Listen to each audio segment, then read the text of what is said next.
Sha Carri.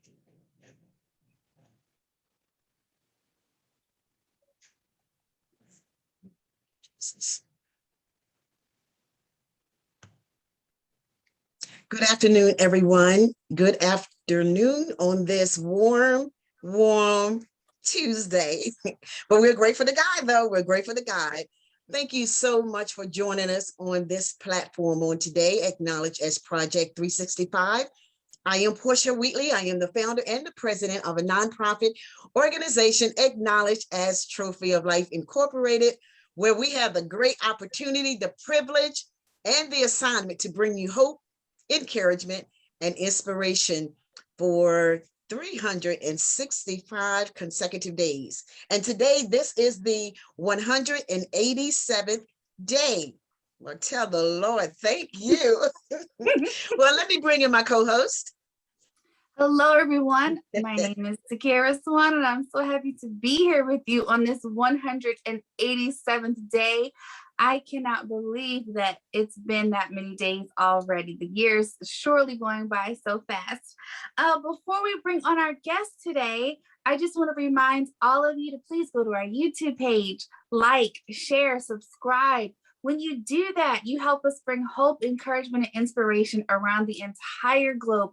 And you never know who needs to hear what we have presented. So just go ahead and share with all your family, friends, frenemies, enemies, everybody. We can all benefit from it. We definitely can. We definitely can benefit from it. Well, today, before we go on, we are going to share again from a book that Dr. Vicki Johnson has written called Gems for the Journey, and their inspirational thoughts for your day. This one says, it's time for confrontation, and this conflict is worth the risk. It's time for the new you to come confront the old you. You're not that man or that woman anymore. You're not broken. You're not bruised, battered, beat down, or bent over anymore. You are God's man. You are God's woman. You are every man and woman that God needs. You are who you need to be when you need to be it to the glory of God. You are intelligent and capable. You are phenomenal, and you're supposed to be here. Your mistakes did not delete your destiny. You have been empowered by God to live beyond your circumstances. What God has spoken over your life will come to pass. Confrontation brings closure. Close the gateway to your past, for it unlocks the door to your future. That's good. That is so good. Another one is that's just the way she rolls, and I'm so grateful for all of that exudes out of her. Well, today we have the opportunity and the great privilege to introduce to some and to present to others a friend of mine who by the name of Taia D. I love that. Matter of fact, what is your middle name, Taia? Denise. Taia Denise Cruz. We always like to call her Taia D. But she's going to come today and share on the topic of actually caring from your heart. And it also stems from the situation with Sha Carri Richardson. Just know that, remember that Project 365 is a non-judgmental zone. So whether you think good, bad, or indifferent about the situation, but we're going to share from our point of view, but she's going to share, and we probably will plug in some thoughts as well. But we want to talk about the compassion from our hearts, the caring, the love of God, empathy maybe, but also Taia is going to share a personal experience as well. And let's see how she brings it all together. But just know she's speaking from her heart, and that's what we like to share on Project 365, that which will bring us hope, encouragement, and inspiration. Again, thank you so very much, Taia, for accepting our invitation and coming and sharing from your heart. You have the platform. Thank you so much. I am honored. I'm tickled. Let's just start from the beginning so that we have a background and a reference for what we're talking about today. the young lady, which I think she pronounces her name Sha Carri. I've just recently learned that just a couple of weeks ago took the #1 spot in the 100-meter finals going to the Olympics. And then within a week, it came out that she was going to be disqualified because they found THC in her system, which is the substance for marijuana. Now, she, as the information has come out, she basically, I guess, indulged in that in a state where it is legal. But according to her profession and as a professional athlete, it was considered disqualifiable.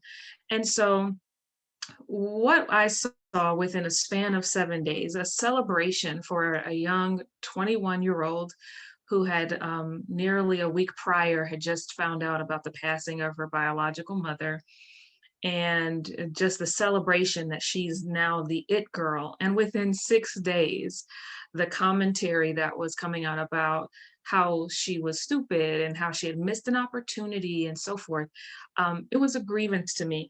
And as I was talking to Miss Portia just about just the different dynamics that we have to consider when we are looking into situations, there is a simple principle that criticism without community is harsh. And when you have people who don't know you, they are not in your community. They are not within your circle. But yet they are sharing their opinions about your life. A mistake, period, does not make us a mistake. And so there are some things that I think that we have to kind of go back to the basics and recognize that for many people, we have an opportunity to be safe spaces and to advocate for people who can maybe not advocate for themselves. But also, I wanted to challenge people to look deeper. And I arrived at this from my own personal journey of self-righteousness and this idea of, this very straight and narrow path. It does not exist. And I think that is the one truth. I think that the earlier we learned that, the better it is for us. But I had a very strong striving for a sense of perfection and for having a quote unquote mistake-free life and doing all that I knew to check all the right boxes off of the list. And like anybody in who is, and I don't think it has anything to do with just being young. I think life happens to all of us. And so I had gotten to a certain space in life where I felt like, okay, I'm doing really good. And I couldn't understand, certain people that were in my circle and they seemed to be having struggles or whatever. And I felt like, my God, are you not being blessed? Like I'm being blessed? Because at that time in my life, the blessing of the Lord, I define that as no trouble. I define that as no challenges. I define that as having more than enough. When in reality, what I've come to learn and what I've come to know is that just because you have challenges, that does not mean that you don't have the blessing of the Lord on your life. And so when there's something that comes up that is a particular challenge, like this young lady dealt with, she dealt with it with the tools that she had. She dealt with it in the way that she saw fit. And my heart went out to her because even in my late 20s and going into my 30s, when I started to have certain challenges that I couldn't skate over, that I couldn't put a smile over it. I couldn't fake it. I couldn't act like everything was okay. I could literally feel myself crumbling. And I was in a space where my mental health was already a little bit shaky. And I was like, man, I see how this can happen. And I've had times where I was literally in the alcohol aisle, calling people who I know drunk all the time. And I was like, so what can I drink that just takes me right to this, to this spot where I could just forget it all? Or getting to a place where I literally was like, why am I here? What does my life matter? And when you get into those types of spaces, the very next door oftentimes is risky behavior. The very next door is often making decisions to alleviate the pain. And it's not about what you're giving up. It's not about your career. Like none of that matters oftentimes in those moments because the brokenness and the pain is just too much to bear. And so I have been there. For me, I found a therapist who helped me to work through for just under a year to work through some of those issues.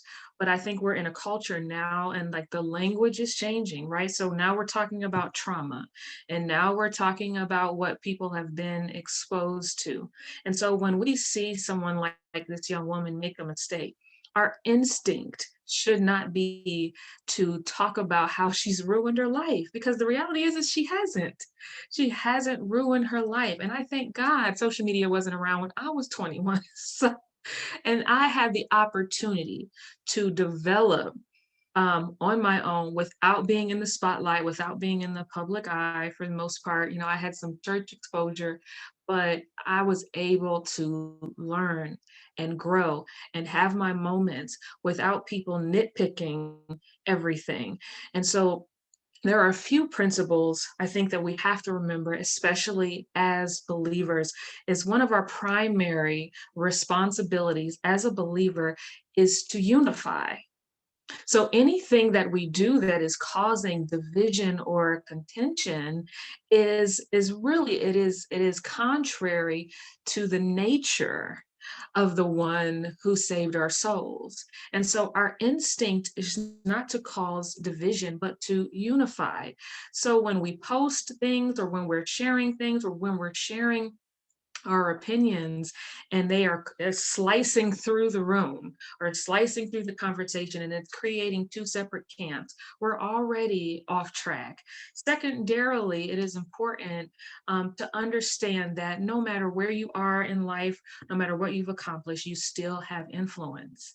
And so when you share an opinion, you have to understand that there are going to be people that really will take that to heart. And even if you say it in a way that is flippant, that it is just your own personal commentary. We have a whole culture in a society that have made their livelihoods out of reviews and out of sharing their opinions and out of giving social commentary about what's happening in the world.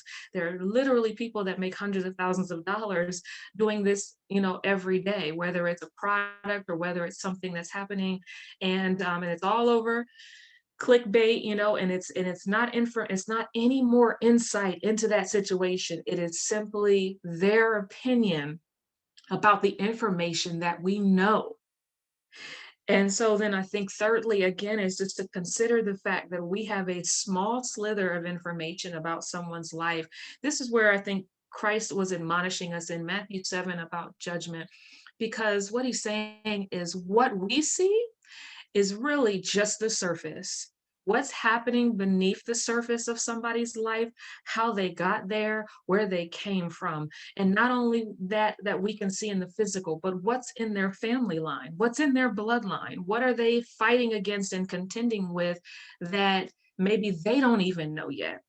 And so when we are quick to pass judgment, that's almost as if to say, I'm going to label you right here, when that's really just the middle of their chapter of a life that will have many chapters. And so what it does is that if that person, if this young woman was ever to come up to me years down the road and the Lord would allow us to connect, and then she would happen to look back into my timeline of years gone by and see where I said a critical word about something that she did, then the opportunity to connect has closed. We don't know what's happening down the road of our life. The Bible says that we see in part. And so we speak in part and we prophesy in part. And so since you don't know how God is going to use you, it is important for us to always use discretion and to let love be the fuel by which we're living our lives. And so since we're not in her community, and there are people, I think we oftentimes pour out to a lot of people, but the people who pour into us are usually much fewer. There are people who are in our circle or in our lives in some way that we can go to in our brokenness, and we can go to in our own fragility, and they will still respect us. They will still respect the position or the call or the anointing that's on our lives, and they won't look at us any differently because we have a day where we are weak, you know. And so to look at this culture, we have to understand that, especially this younger group that's coming up, we can understand and we know that they have some gaps here. And I think those of us who are more mature and more seasoned have a great opportunity to begin to pour in. You know, there were people in my life that came alongside of me, that were able to pour in, and I could say to them, like, I don't know what to do, and they didn't judge me in that, and I was able to, you know, make it through, by way of the people that God connected me to. But I think this whole idea of, like, cancel culture, and this whole sense of like somebody made a mistake, and so we're going to immediately try to pull back and disassociate or make, or share opinions about how that we feel like somebody, you know, they really messed up, or they messed up their life, or they're going to lose endorsements or whatever. Let's not focus on those. That's all surface stuff. But what's happening with her heart? How is she mourning the passing of her mother? How is she handling, this new level of exposure and fame where people are looking at her? Who's helping her manage her money? You know, who is helping her to handle all of that that's coming with that? And we don't know that. So I think in those situations, when we see things that are happening in our culture, I really strongly feel like if you position yourself to pray and to ask the Lord to continue to help her. See, the thing about Christ is that the more we have his heart, the more of his heart he shares with us. And so if you have already kind of had an opinion or whatever, then he can't give you insight about her, because you have already formed an opinion in your mind. But if you open up and you say, Lord, I'm going to bring what I know, I'm going to bring it to you in prayer. We're just going to declare life, and we're going to just speak life and prosperity and wholeness over her life. And you would be surprised that during your time of prayer or intercession, the downloads that come to you, that to help us to pray more with more insight and with more knowledge about what may be happening in their situation. That's when we start stepping into prophetic ministry, because that's really, as the Lord, as you're speaking to him, then he's like, there's a whole nother conversation that's happening, because he's like, oh, they have a heart for her. And that's with anybody in our life. If we go into it with this preset mindset about who we think they are and what they've done and all of this stuff, then, and we lack the compassion, then we miss the opportunity. Because when we look in scripture, before Jesus did miracles, it often says that he was moved with compassion. And so compassion becomes the foundation by which great things can happen. And so that is a process, and it requires our heart to be open, and also to remember and recall how ratchet we are and how fragile we are, and how we are, you know, one day away or one decision away. And holding that, and not forgetting that, that we are all still yet growing, you know, even seasoned people, we are all still growing, and we're learning every single day. That has been wonderful. I love the wisdom and the spirit of God that speaks through you. It's God's heart that's speaking through your mouth. And we're grateful to God for that, because I'm sure it shed a lot of light as to what we could have done, what we could have said, what we should have said, instead of lashing out without thinking, or saying things that we don't know the end result of how they may damage an individual, or even this situation with Miss Richardson. So we really do have to be careful, especially when you said how we can put statements out say for instance, today, July 2021, and then December 2021, we run across someone who needs our help, but they go back in our timeline to see what damaging statements we've said. And it, like you said, it closes that door, because it gives them insight as to where your thoughts are, where your heart is. And this is what you're really thinking. You might say one thing out of your mouth, but this is what you're really thinking. So I think it is very important for us to think about what we are going to say to someone, even if it's something we don't like. And I think when in our harshness, we need to ask ourselves, why are we harsh? Usually the things that people are very, very hard on, they have some personal tie to. And they are harsh sometimes because they don't want somebody to go down that path, or they could be harsh with themselves just in general. And so when God says, love the Lord your God with all your heart, soul, mind, and strength, and love your neighbor as yourself. And so where we have a love gap is usually where we have a love gap within ourselves that makes you harsh with yourself versus being easy with yourself, versus being compassionate with yourself, versus being honest with yourself. And so when we are quick to do the whole scoured face and like, and we have to be very careful, because words are so powerful. Even the written word is so powerful. And she could feel guilty about what she's done, but then looking at other people's comments make her feel shameful about what she's done. And those are two very different things. I can feel guilty and feel convicted, and say I did wrong. But shame steps over into a whole different space, because now instead of saying I did wrong, I'm saying I am wrong. And that's where we have to protect our brothers and sisters, not just the people that we know, but you don't want her to carry that spirit of shame and to try to go into life overcompensating, to try to get back into like this whole, I've heard some comments about getting back into America's good graces. And I was like, she doesn't owe us anything. I'm like, what is that? She owes it to herself to be whole, to be happy, to be well, completely. She only owes it to herself. She doesn't owe it to me or anybody else.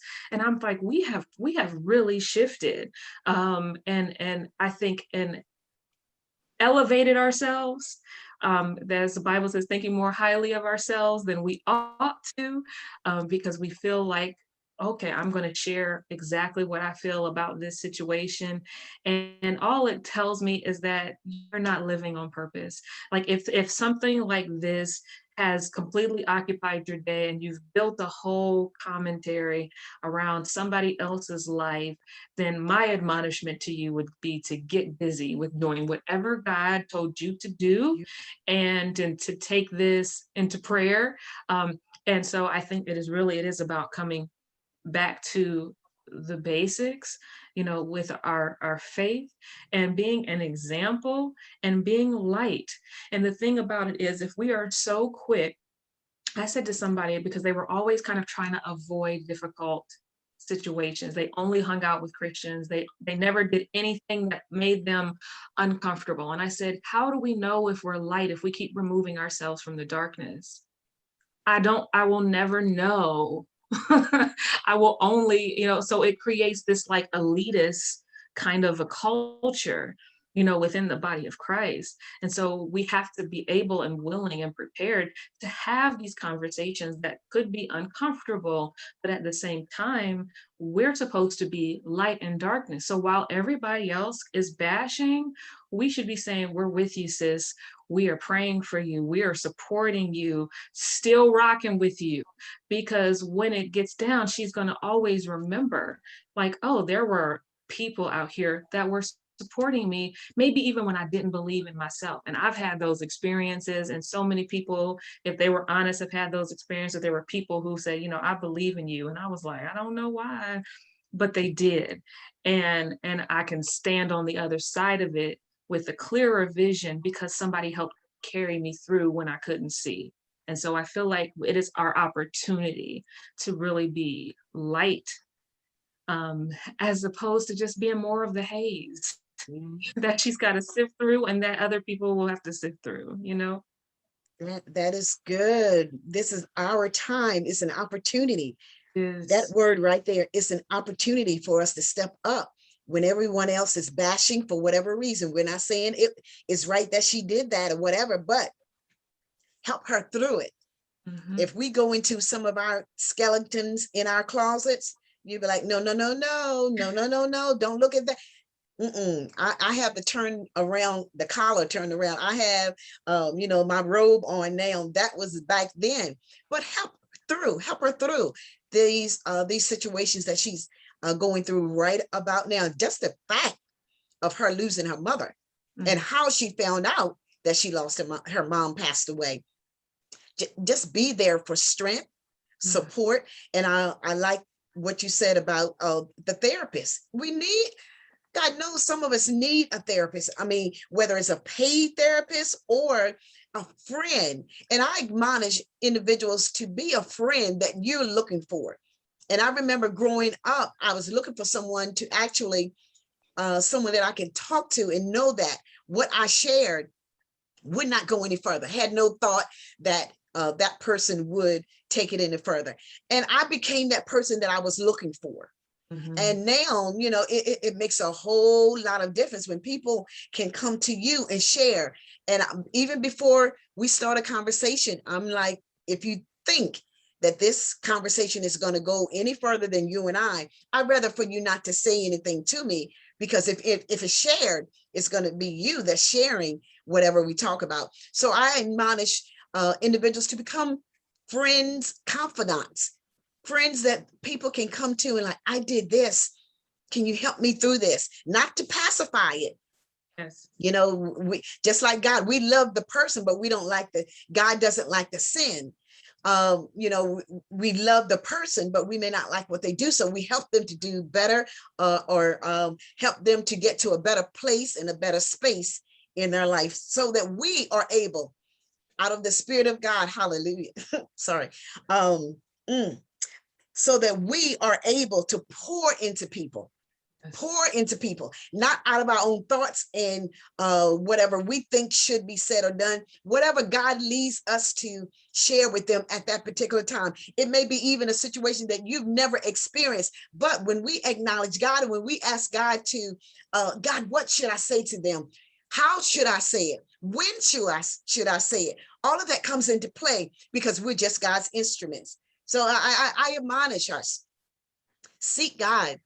This world that we're living in today, you never know. Something may happen to you where you may have to go running to someone. I know we're going to run to God, but there are sometimes, many times, God has an instrument called you and me, you and I.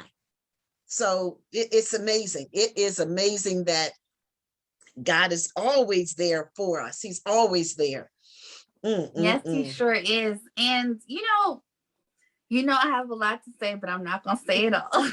Go ahead. Go ahead. But I agree with what both of you have said today. One thing that is so sad, I feel like, is that our society, especially now, lacks empathy and compassion so much. But yet they, if the shoe was on the other foot, they want that compassion and that empathy, but they don't give that out, And as far as Sha Carri is concerned, just like our guest has said today, you are not in her shoes. You do not have her state of mind. You don't, if any of you could be under the amount of pressure that she is under, just to be so young and to have, record you're trying to be on your own and be in the, in the Olympic arena. First of all, can you imagine how much pressure she has from the people that she knows? She's carrying so much. She's carrying so much for her family. And that right there is stressful. And then to find out that your mother has passed away through all of this, I don't know if any of us would be able to say, oh, I'm just going to keep my composure and keep doing what I have to do. It's your mother. You only have one mother whether it's your biological mother or not, the person who took care of you, the person who brought you in this world, it does not matter. When you lose a parent, that's such a big thing. And for us to even, as a society, just to make all these comments toward her situation and not even address the fact that she's lost her mom. It's like, oh, like you said, she threw away everything. How could she do this? Well, how about let's see if she's okay first. Like, are you okay? You just told us after you ran this race that your mom died. That's when I found out. I was like, oh my gosh, like she just did all this and her mom just passed away. So let's just try to have compassion for people.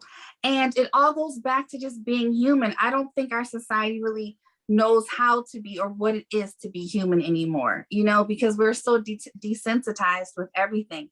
And as far as the believer is concerned, I always say it. Who did Jesus, they say be like Jesus. Who did Jesus hang out with? Did he hang out with all the priests and the elders? No, he hung out with the sinners, the winos, the drug addicts, the people who were diseased, people who needed help. And he completed his purpose just by being who he was supposed to be in that time. So like she said, being the light, and you kind of, some people are running away from the dark. No. If you want to be like Jesus, Jesus was in the dark and he was like, hey y'all, what's up? I'm here. What's going on? Oh, you're sick? Guess what? My father, I got you. Hold on real quick. That's just how he was, being himself. So we have to do that. Who are we to judge anyone? And we've all said comments about people and everyone, I don't care who you are, everyone has gossiped at least once. But it's even if you're the biggest gossiper in town, you can change today. It's never too late to be better with yourself. And another comment I love that the guest said, I want to come in. You were saying, if you spend most of your time talking about other people's lives and commenting and judging and then you need to get a life of your own. That she said it way, way better than I just did, but you need to get a life of your own. Okay. Who cares? How does that person affect you? How does talking about this person affect your life? What does it do? Are you especially as a believer, are you bringing down and are you changing the pathway that person should be taking? Because like you said, words have power. And if I know you made a mistake and I talk about you and bring you down, and like you said, you may inherit that spirit of shame. Spirit of shame will stop you dead in your tracks. It will change your entire path, your entire course. And it may take you a lot longer to get where you were supposed to be because you put so much on yourself and now you can't do it. So I just feel like we just have, like, especially if you're a believer and you have a problem of gossiping or talking about others, pray about it. Like, hey God, you know what? I'm not doing so well with others and uplifting others. I need to look at myself. Like I always say, have your Iyanla moment. Why are you so compassionate about this other person's situation or other person's life? Is it because of something you went through? Is it because, like you said, you have that gap there? All of this, we all need to have a time of healing. And I just feel like when you don't put your issues on other people and don't judge them about it, because like you said, we all have things in our closet that we don't want to talk about or bring out. And if someone does bring that out, you know what? I just want to talk about that 1 second as well. If someone does go back in your closet and bring it out, don't go into that spirit of shame. That was back then. This is not now. Just like when Sha Carri does whatever, if she comes back better than ever, and don't bring that up. That was then, that was back then. And honestly, you have people that are talking about her they smoking weed while you talking about her. You don't need to be. So, like, come on now, like, get out of here. Like you may have a drug test at work tomorrow and you smoking, talking about her smoking weed. Don't do it. Like, don't talk about anybody else and what they should and should be doing. Worry about yourself first. And that's a lesson I've had to learn. And if you need to learn that lesson, it's never too late to learn it. So, because none of us are perfect. But anyway, that's all I have to say, because honey bun, I'm telling you, we've all come away. And it may be times I'm like, girl, no. Tiki had to stop that, because look at Takara's like, what could someone else like, girl, Takara, something. No. What are you doing to uplift the person? Right. What's the purpose? When you say what you're saying, what purpose is that accomplished? what has that done to change the atmosphere? We just talked about being an atmosphere changer. Don't become that negative Nancy that no one really wants to be around because, oh, she's always talking about somebody, and you can just feel the negativity, you know? So let's just all do better to have a better spirit of compassion and empathy.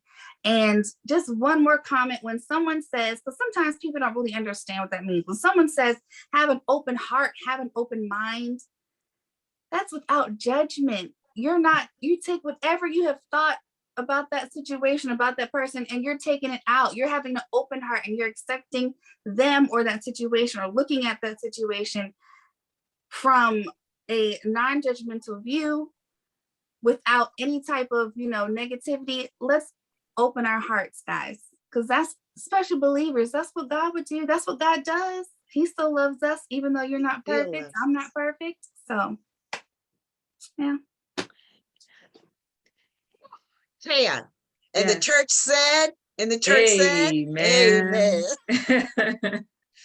Thank you, Takira. Thank you so much. One thing that we are going to do today, we are going to focus on praying for, make sure I say it, Sha Carri. How you pronounce her name? Sha Carri Richardson. That is our prayer focus on today. If anything, you want this to go viral, let this video go viral, because we are praying for her and her well-being. All right, share this with your young people, with your athletes, with your members, saints, and friends, from the pulpit to the door. Share this, because this has been information and wisdom and knowledge and all of that we as a people can use to grow and develop ourselves. All right. God bless you, everyone. We love and adore God. We love you. God bless you. Have a wonderful, phenomenal remainder of your week. See you tomorrow at 1 p.m.